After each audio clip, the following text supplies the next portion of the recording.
Hello guys, ये है Ramzan series का डे 9। मैंने इफ्तार के बाद खाई फटाफट अपनी दवाई और उसके बाद मैंने खाई कोल्ड स्लॉ, जो कि मेरा 3 दिन से मन चाह रहा था, बट हर बार मुझे सहरी के बाद ही याद आता था। हमने लगा रखी थी रात में लॉन्ड्री, तो मैं निकालने चली गई थी चादर जो कि मुझे फैलानी थी। और हम लॉन्ड्री ज्यादातर रात में ही लगाते हैं क्योंकि रात में लाइट अच्छी आती है। मैंने इफ्तारी के बाद करी थी बालों में ऑयलिंग, तो जिसकी वजह से मुझे नहाना था, तो मैं नहा रही थी फजर से पहले ही क्योंकि जुमा भी था, तो मैंने जुमे का गुस्ल भी तभी कर लिया था। तो जिस सहरी में मैंने खाई थी बिरयानी, जो कि हमारे यहाँ डिनर में बनी थी, और इतनी ज्यादा टेस्टी बिरयानी बनाई थी मम्मी ने, मैं बता भी नहीं सकती। खैर, फिर फजर का टाइम हो गया था, मैंने तहज्जुद और फजर साथ में पढ़ी। नमाज पढ़ के मैं फटाफट सो गई थी क्योंकि मुझे उठना था जल्दी, क्योंकि हमारे यहाँ थी किसी की बरसी की मजलिस। उठ तो मैं टाइम से गई थी, बट मजलिस के लिए मैं फिर भी लेट हो गई थी क्योंकि मुझे लग रही थी ठंड, और मैं जो जर्सी ढूंढ रही थी मुझे वो जर्सी मिली ही नहीं। खैर, जब वो नहीं मिली तो मैं ऐसे ही नीचे चली गई, और जब तक मैं नीचे गई तो हदीस हो रही थी। खैर कोई बात नहीं, वैसे ही मुझे ऊपर तक आवाज सारी आ रही थी मजलिस की, और इस मजलिस में इतने सारे तबरुक बैठे थे, अलग अलग लोगों ने काफी सारे तबरुक बैठे थे। खैर, मजलिस होने के बाद मैं जल्दी से ऊपर आई, मैंने नमाज पढ़ी और मैं आ गई थी भिगोने चिया सीड्स। बट मेरे साथ गलती ये हुई कि मुझे खोलना तो चिया सीड का पैकेट था, बट मैंने खोल लिया बेसल सीड का पैकेट,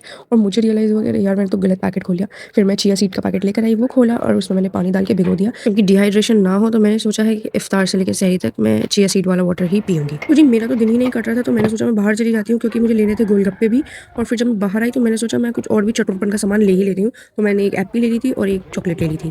जब मैं घर पहुंची तो मैंने देखा मम्मी ने अंडे उबलने को रख दिए थे और हमारी कद्दू भी आ गई थी, तो मम्मी ने कद्दू को खाना भी दे दिया था। तो जी, जब तक मैं घर आई तो मुझे पता चला मेरे अरबिक क्लास का टाइम भी हो गया, तो मैंने जल्दी से क्लास ली और फिर मैं इफ्तार के लिए फ्रूट्स काटने के लिए खड़ी हो गई। आज मैंने बना दिया था बनाना शेक, पर बनाना शेक के लिए चीनी थोड़ी कम रह गई थी क्योंकि हमारे यहाँ चीनी खत्म हो गई थी। फिर मुझे लगा कि चीनी बैलेंस हो जाएगी क्योंकि चख तो मैं पाई नहीं थी, पर जब मैंने इफ्तार में चीनी चखी तो यार वो इतना ज्यादा फीका था, तो अब मैं इसको सहरी में पीऊंगी थोड़ा मीठा करके। तो जी, आज दस्तरखान लगवाने में मेरी हेल्प करी थी अदा ने। इतने में मगरिब की अजान का वक्त हो गया था, तो मैंने जल्दी से नमाज पढ़ी और मैंने बना लिए थे मोमोज। और यार आज के भी इतने मस्त बने थे ना, मेरा तो पेट सारा मोमोज से ही भर गया और मैंने कुछ खाया ही नहीं। तो जी, आज के लिए इतना ही। ऐसी वीडियोस के लिए मुझे इंस्टा पर फॉलो, यूट्यूब पर सब्सक्राइब करना मत भूलना। बाय।